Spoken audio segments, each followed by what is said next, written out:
Bonjour, bienvenue sur le plateau de C'est le Sport, l'émission hebdo du service des sports de Charente Libre. À mes côtés, l'incontournable Mathéo Rondeau. Bonjour Mathéo. Bonjour Eric. On va parler vélo aujourd'hui et plus gravel, même avec Xavier Dupuis, organisateur du cyclo-classique Fest Tour. Bonjour Xavier. Bonjour. Le cyclo-classique Fest Tour se déroule tout le week-end autour de Saint-Gourson dans le Nord-Charente. C'est l'objet de l'interview. On envoie le jingle.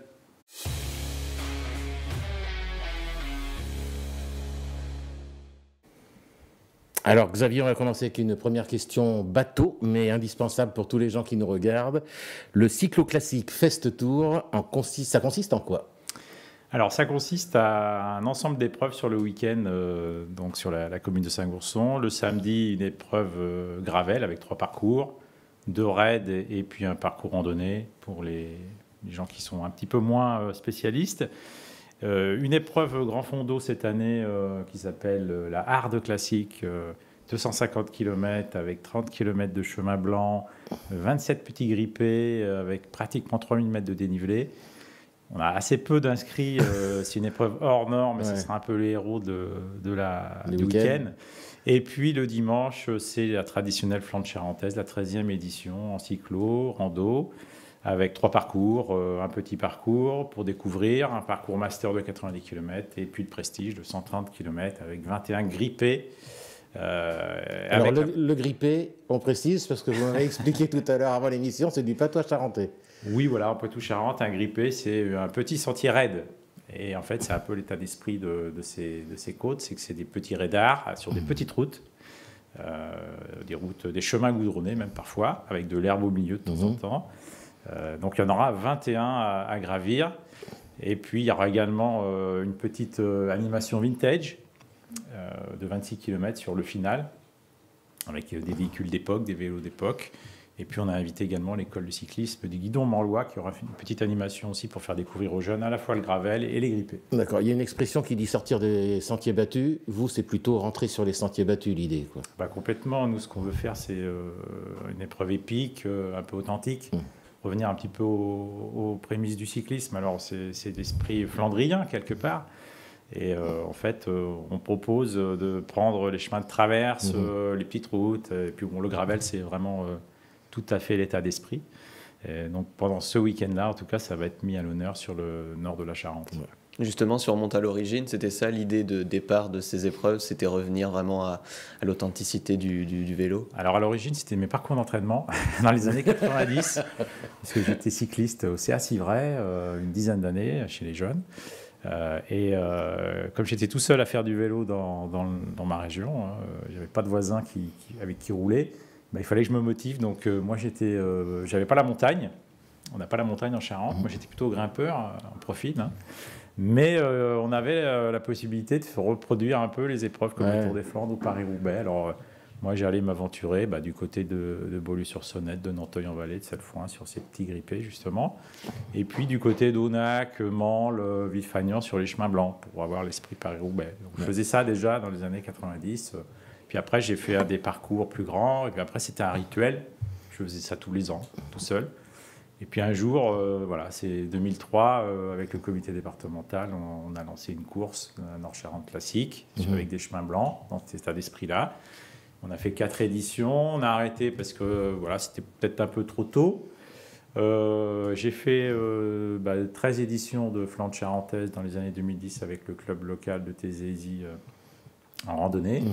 On a retenté les épreuves juniors, la Nord-Charente classique en 2016 en Coupe de France avec Alain Clouet, le Tour Poitou-Charentes. En 2018-2019, le Flandre charentaise junior. On a arrêté, on est arrivé au gravel. En fait, on a gravelisé la Nord-Charente classique en utilisant la ressource principale, les chemins blancs. Et puis, on a continué les Flandres charentaises parce que c'était un petit peu populaire. Et puis, c'est quand même un peu spécial et atypique dans la région. Le gravel, justement, ça va être la fête du gravel ce week-end. C'est une discipline en plein boom. On va avoir une image de vélo de gravel. Alors, je ne sais pas si c'est le meilleur modèle que j'ai trouvé. C'est un intermédiaire entre le vélo de route et le VTT ou quelles sont les spécificités? Oui, c'est ça. C'est-à-dire que ça ressemble un petit peu à un vélo de cyclocross avec des pneumatiques un peu plus larges, les freins à disque et puis le tubeless pratiquement généralisé. qui permet de mettre des pressions plus faibles. Le tubeless, on précise pour les néophytes, c'est... Tubeless, c'est un pneu comme pour les véhicules auto, hein, sans chambre à air. Donc on évite les crevaisons et les changements de chambre à air. Ça évite les pincements de chambre, effectivement, en cas de cailloux sur la voie. Donc ça permet de passer pratiquement tous les chemins et une bonne partie des sentiers également. Ouais. Il y a aussi, vous l'avez dit au programme, donc une rando vélo ancien et vintage avec des véhicules donc, anciens. À quoi on peut s'attendre comme pièce rare ce week-end? C'est une bonne question. C'est la surprise. Oui, voilà. Alors moi, c'est organisé par la famille Gasling, bien connue dans le Nord-Charente, dans tout ce qui est véhicules anciens. Je pense qu'ils ont de beaux modèles. Et puis également, normalement, quand même, il y aura la présence de Nico Matane, ancien coureur de Cofidis, qui devrait faire la randonnée vintage, lui, alors que son collègue Yon Buséou sera plutôt sur la cyclo et sur le gravel le samedi. Donc ça risque d'être un moment sympathique. Avec, il n'y aura pas de mini-vélo de notre enfance Non, ça sera des vélos de course, des vélos de course traditionnels, avec les gaines apparentes. Pas le vélo d'Eddy Merckx. Peut-être, on verra. Pourquoi pas. Vous avez posté de nombreuses vidéos sur votre page Facebook de l'épreuve, des reconnaissances que vous avez faites. On va en voir un extrait. Ce Nord-Charente, Xavier, vous le disiez un peu tout à l'heure, c'est un terrain de jeu idéal. Ah bah complètement. Alors moi j'ai la chance d'y être natif, donc je connais parfaitement le moindre recoin sur un large périmètre, parce que depuis l'âge de 13 ans, je fais du vélo, donc vélo, VTT, maintenant gravel. Donc j'ai une bonne connaissance du terrain et on a l'avantage d'avoir quand même beaucoup de variétés sur un périmètre assez restreint. Et puis avoir peu de véhicules, peu de trafic routier. C'est vrai que c'est un peu compliqué de déplacer les gens dans un village comme Saint-Gourson de 140 habitants parce que personne ne connaît. Mais l'avantage, c'est qu'on est tout de suite sur le terrain de jeu et on n'a pas besoin de sortir de la ville, de prendre des pistes cyclables, des ronds-points. C'est le gros avantage pour la pratique vélo, c'est qu'on est tout de suite... Vous me disiez tout à l'heure, il y a aussi une spécificité propre à la région, c'est ce terrain calcaire, quoi. Oui, tout à fait. Le gravel se plaît bien sur les chemins blancs de Charente. Et c'est vrai que la Charente, on est bien pourvu, que ce soit du côté de Cognac, du côté du Ruffécois également. C'est une spécificité charentaise, c'est la géologie de la Charente, les carrières de calcaire, les pratiques agricoles qui ont permis des aménagements de chemins. Et ce patrimoine est tout à fait valorisable avec le gravel. Et c'est vrai que pour le coup, la Charente a un gros potentiel. Et on pourrait imaginer, pourquoi pas, une étape du Tour de France, comme on a vu à Troyes cette année, dans la région. Dans les chemins de vigne, Exactement, ça serait, à mon avis, techniquement possible. Il faudra en parler à SO, on va faire passer le message. Oui, voilà, il faudra. La Charente attend en plus. Alors, je ne sais pas s'il y a des villes candidates en Charente pour accueillir le Tour de France, mais c'est vrai qu'on pourrait faire une étape aussi belle qu'on a pu voir à Troyes, très spectaculaire, et finalement sans vraiment d'incident majeur. Donc, il y a tout ce qu'il faut. Cyclisme. Préparer autant d'épreuves, de parcours, ça demande beaucoup de travail de repérage, de préparation. Vous, en priorité, est-ce que vous recherchez plus le charme des sites que vous traversez ou la difficulté aussi de certains passages? On mixte en fait, on change, on ne fait jamais le même parcours. Tous les ans, il y a un nouveau parcours.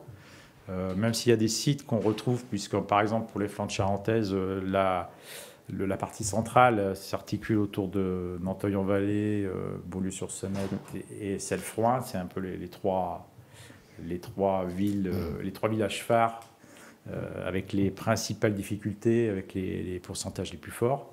Et après, on brode autour de ça. Moi, j'ai une base de données, je travaille comme ça, avec plus de 50 références de côtes. Donc, on essaie de les faire varier tous les ans. Cette année, on descend plutôt sur Montignac. C'est la première fois qu'on va sur Montignac. L'année dernière, on était sur Confolens. On est monté il y a 2 ans sur Civray. On déborde un petit peu. On essaie quand même de varier parce que pour éviter la répétition et pour pas que les habitués se lassent. Mais on a tellement de potentiel sur ce secteur que c'est assez simple de broder. Pour le gravel, c'est un peu la même chose. On a aussi la chance d'avoir quand même à 360 degrés quoi tourner. Donc cette année, on va aussi vers le sud. L'année dernière, on était plutôt vers le nord. L'année prochaine, on ira peut-être ailleurs. J'ai déjà quelques idées, mais je n'en parlerai pas ce matin. Bon, vous avez 2 invités de prestige, vous l'avez évoqué tout à l'heure, qui sont 2 anciens champions cyclistes belges. Nico Matane, vainqueur de Gand-Wevelgem en, je ne sais plus, j'ai noté la date, mais Dans les années 2000. Ouais, dans les années 2000. Et Johan Museeuw, lui champion du monde de 1996, 3 Tours des Flandres, 3 de Paris-Roubaix. On a retrouvé quelques images d'archives qu'on va voir. Avoir 2 têtes d'affiche comme ça, c'est une sacrée marque de reconnaissance quand même. Bah, complètement, parce que Johan Museeuw, ça a été un de mes coureurs préférés dans les années 90. Hein. Il était à l'époque chez Mapei. Ouais. C'était la Dream Team de l'époque. Hein. C'était le Real Madrid du vélo. Voilà, moi, c'est vrai que c'est un peu en partie grâce à lui si j'ai imaginé ses parcours. Donc, c'était quelque part, pour moi, un plaisir, une reconnaissance de l'accueillir. Ouais. Nico Matane, c'est quelqu'un qui a déjà connu la Charente. Il est déjà venu à Tézéizy, je crois. À Tézéizy, ouais. Voilà. Donc, vous aviez eu Roger de Vlaeminck, hein, si exactement, voilà, il y avait Roger de Vlaeminck qui était... Alors les jeunes comme Mathéo, je ne sais pas si ça parle, Roger de Vlaeminck. Ça parle moins, mais voilà, ce problème, c'est que chaque génération a ses champions. Alors moi, c'était plutôt la période Jalabert-Museeuw.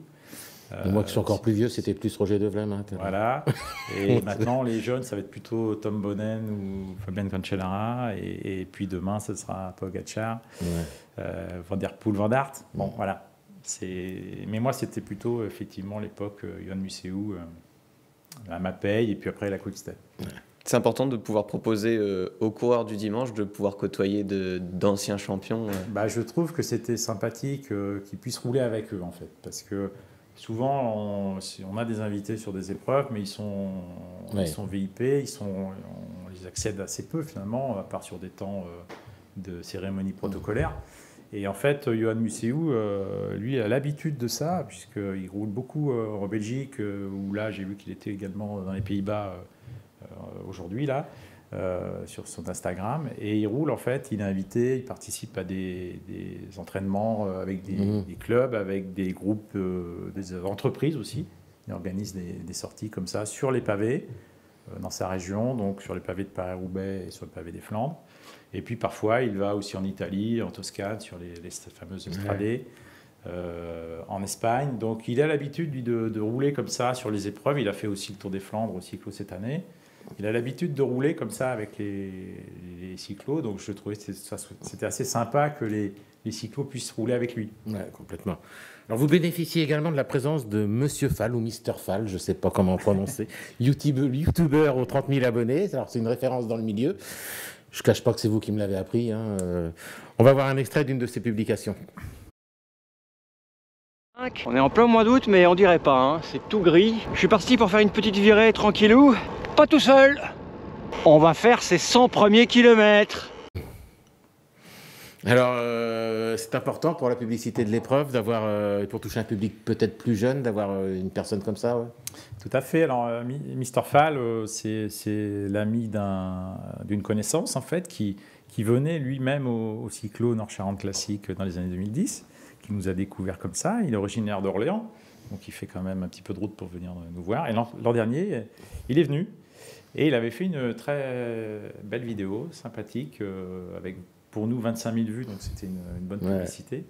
Donc cette année, on l'a invité, voilà, en reconnaissance de ça, et il est venu. Donc il arrive demain soir, et demain soir, on aura une petite réception avec donc les 2 coureurs belges et puis Mister Fall et les organisateurs. Bon, ça promet aussi un petit reportage de sa part sur sa chaîne YouTube, sans doute. Alors. Certainement, voilà. Ouais. Et certainement au moins avec les invités. Ouais. Ouais. Merci Xavier. Alors la tradition de cette émission veut que nous terminions l'interview par un question pour un Charentais. 5 questions pour vous tester. On va envoyer le jingle.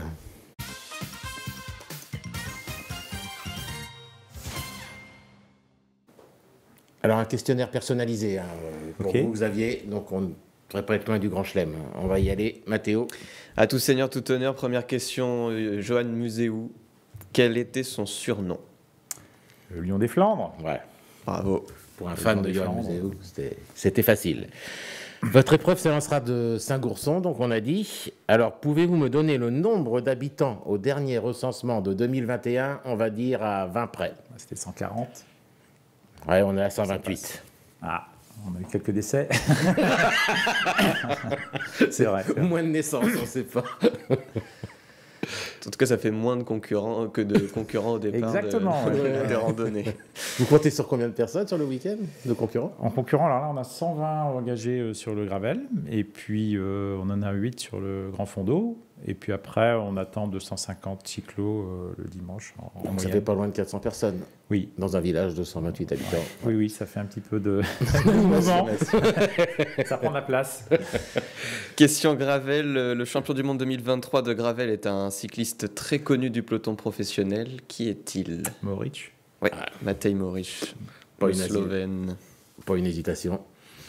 Quatrième question. Alors, votre épreuve s'inspire un peu des Strade Bianche, la classique italienne, réputée pour ses chemins blancs. Elle a été remportée ces dernières années par Pogacar, Pidcock, Van Der Poel, Van Aert, que du beau monde qu'on vous souhaite d'accueillir prochainement. Oui. Quel est le dernier Français à l'avoir remporté? C'est Julien Alaphilippe. Ouais. Si vous me donnez l'année, alors là, c'est point bonus. Ah, alors là, je dirais, c'était 2020 ou quelque chose comme ça. Presque. Oui, je me souviens plus trop, mais il était en maillot champion du monde, je crois. Ouais. Donc, si c'est pas 2020, C'était c'est... 2019. Voilà. C'est ça. Parfait. Bravo. Attention, peut-être le 5 sur 5. On va sortir du monde cycliste. Question Dupuis. C'est votre nom, mais c'est aussi celui d'une célèbre maison d'édition de bande dessinée, dont un des héros est Spirou. Qui est son dessinateur? Spirou, c'est celui de Gaston Lagaffe, non? Je sais. Ouais, je crois, ouais. Ouais, alors là j'ai un petit trou là. C'est pas Payot. C'est le nom d'un endroit à Angoulême. Non loin d'ici. Non loin Oui, d'ici. bah oui, oui, j'imagine, oui. Bah, l'espace Franklin. Ouais, c'est C'est Franquin. C'est vrai que j'ai un nom prédestiné quand même. exactement. Bon, Grand Chelem, hein. Nouveau Grand Chelem. Ouais. C'est notre deuxième invité Ouais. de la saison de Grand Chelem. Ça démarre fort. Il va Bravo, falloir un peu Xavier. corser les questions, je pense, pour les prochains. Bon, merci à vous. Et puis, on va Merci. enchaîner cette émission rapidement avec l'instant rematch de notre partenaire Stadium La Couronne. Le jingle.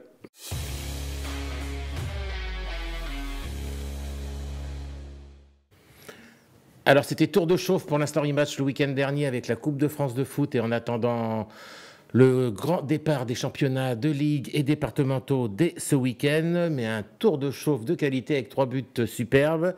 En troisième position, une superbe frappe des réservistes de l'Inard face à ceux du FC du Confolanté, puis une magnifique lucarne d'un footballeur de Basso face à Moutier, et enfin le clou du spectacle, le slalom de l'attaquant de l'Inard, Oulam Madi, face à Cubnezé. On regarde ça.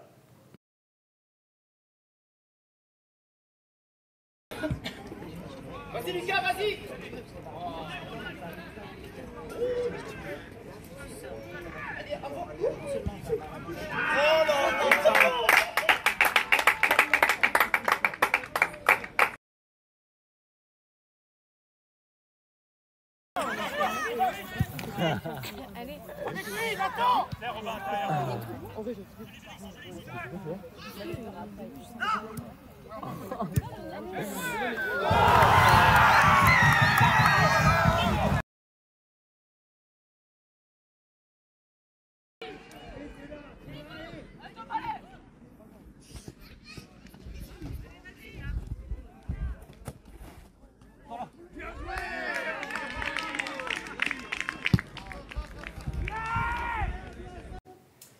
Donc premier but à la palette, Oulam Madi, l'ancien attaquant de Clay, un des meilleurs buteurs de D2 l'année dernière. On va pouvoir lancer la vidéo, c'était donc en Coupe Charente pour l'Inard. Va faire tournoyer la défense et même la caméra, vous allez voir. Un premier crochet, magnifique, le défenseur qui sait pas trop quoi faire. Un deuxième défenseur évité, là il part à la renverse l'adversaire et le petit piqué pour inscrire le but sans trop de difficulté. Ouais, magnifique. Très très beau but de Oulam Madi qui devrait faire des ravages comme il avait fait à Clay, cette fois avec l'Inard. Ouais, son entraîneur Ludovic Danglars à l'Inard m'a dit n'en faites pas trop avec lui, je voudrais pas qu'il soit trop vite courtisé. Enfin, s'il en est des comme ça tous les week-ends, ça va vite se savoir. Bon, ben merci Mathéo. Et puis là, le lauréat est une lauréate, comme aurait dit Coluche. En l'occurrence, Valérie Danglars, grande habituée de l'Instant Rematch. Elle gagne un bon d'achat de 30 € donc chez Stadium La Couronne, notre partenaire, qu'elle offrira sans doute, comme d'habitude, à un des joueurs de l'équipe. Allez, cette émission s'achève. Merci de nous avoir suivis. On va terminer avec Xavier qui est resté avec nous. Merci Xavier d'être venu. Rendez-vous ce week-end donc autour de Saint-Gourson. Avec plaisir. Samedi, on va répéter un peu, je vais vous redemander. Samedi, 3 épreuves, c'est ça? Oui, voilà, tout à fait. Et dimanche, la cyclo. La cyclo, voilà.